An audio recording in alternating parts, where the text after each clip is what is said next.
ಇನ್ನು ಈ ಕೊಲೆ ಕೇಸ್ನಲ್ಲಿ ಜೈಲು ಹಕ್ಕಿ ದರ್ಶನ್ಗೆ ಸಂಕಷ್ಟದ ಬಡ್ತಿ ಕೂಡ ಉಂಟಾಗುತ್ತಾ ಅಂತ ದರ್ಶನ್ ಅವರನ್ನ A2 ಆರೋಪಿ ಬದಲಾಗಿ A1 ಮಾಡುವಂತ ಸಾಧ್ಯತೆ ಕೂಡ ಇದೆ. ಅದಕ್ಕೂ ಕಾರಣ ಇದೆ. ಇಲ್ಲಿವರೆಗೂ ಕೂಡ A1 ಆರೋಪಿ ಪವಿತ್ರ, A2 ಆರೋಪಿ ದರ್ಶನ್ ಅಂತ ಹೇಳ್ತಾ ಇದ್ರು. ಆದ್ರೀಗ ಚಾರ್ಜ್ ಶೀಟ್ ನಲ್ಲಿ ದರ್ಶನ್ ಅವರನ್ನ A1 ಆರೋಪಿ ಮಾಡಬೇಕು ಅಂತ ಸಿದ್ಧತೆ ನಡೀತಾ ಇದೆ ಅಂತ ಹೇಳಲಾಗ್ತಾ ಇದೆ. ಕಾರಣ ಕೊಲೆ ಕೇಸ್ನಲ್ಲಿ ದರ್ಶನ್ ಎರಡನೇ ಆರೋಪಿಯನ್ನ ಮಾಡಲಾಗಿತ್ತಲ್ವ ಇಲ್ಲಿವರೆಗೂ.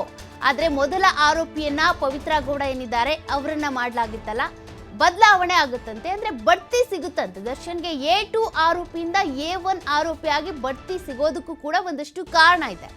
ಈ ರೀತಿ ಕೊಲೆ ಆಗಿರುವಂತಹ ರೇಣುಕಾ ಸ್ವಾಮಿ ಮೇಲೆ ಅಟ್ಟಹಾಸ ಮೆರೆದಿದ್ದು ದರ್ಶನ್ನೇ ಹೆಚ್ಚಾಗಿ ಅನ್ನುವಂಥ ಮಾಹಿತಿ ಸಿಕ್ಕಿದೆಯಂತೆ. ಜೊತೆಗೆ ಹಿಂಸಾತ್ಮಕವಾಗಿ ಕೊಲೆ ಮಾಡಿದ್ದು ಕೂಡ ಇವರೇ ಅಂತ ಹೇಳಲಾಗ್ತಾ ಇದೆ.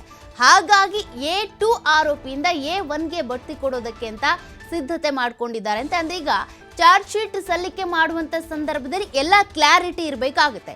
A1 ಯಾರು, A2 ಯಾರು, A3 ಯಾರು, A17 ವರೆಗೂ ಕೂಡ ಅವರವರ ಅಟ್ಟಹಾಸ ಇರ್ಬೋದು, ಅವರು ಭಾಗಿಯಾಗಿರುವಂಥದ್ದಿರ್ಬೋದು, ಆ ಭಾಗಿತ್ವ ಇರ್ಬೋದು, ಅದೆಲ್ಲವನ್ನ ಆಧಾರವಾಗಿಟ್ಕೊಂಡು ಅವ್ರ ವಿರುದ್ಧ ಸಿಕ್ಕಿರುವಂಥ ಪ್ರಬಲ ಸಾಕ್ಷ್ಯಗಳನ್ನು ಆಧಾರವಾಗಿಟ್ಕೊಂಡು A1 ಇಂದ ಹಿಡಿದು A17 ಅಂದರೆ 17 ಜನ ಆರೋಪಿಗಳ ಬಗ್ಗೆ ಕೂಡ ಸರಿಯಾಗಿ ಉಲ್ಲೇಖ ಮಾಡಬೇಕಾಗುತ್ತೆ. ಆದ್ರೀಗ A2 ಅಂತ ಹೇಳ್ತಾ ಇದ್ವಲ್ಲ ಪವಿತ್ರ ಗೌಡ, A1 ಜೊತೆಗೆ ದರ್ಶನ್ A2 ಅಂತ ಹೇಳ್ತಿದ್ವಲ್ಲ, ಅದರಲ್ಲಿ ಬದಲಾವಣೆ ಆಗುತ್ತಂತೆ. ಅಂದರೆ ದರ್ಶನ್ಗೆ ಬಡ್ತಿ ಸಿಗುತ್ತಂತೆ. ಕಾರಣ ಬಹಳ ತೀವ್ರವಾಗಿ ಹಲ್ಲೆ ಮಾಡಿರುವಂಥದ್ದು ದರ್ಶನ್ನೇ.